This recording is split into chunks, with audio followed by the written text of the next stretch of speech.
Hi everybody and welcome back to Hardest Info channel.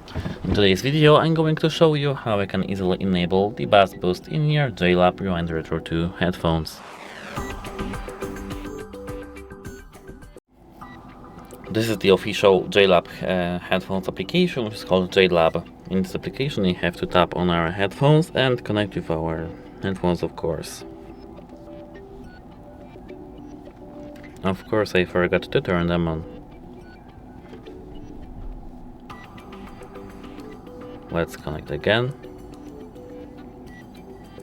And here we have to tap equalizer. Here the EQ3 preset, which is here, is called bass boost, and that is how to enable that.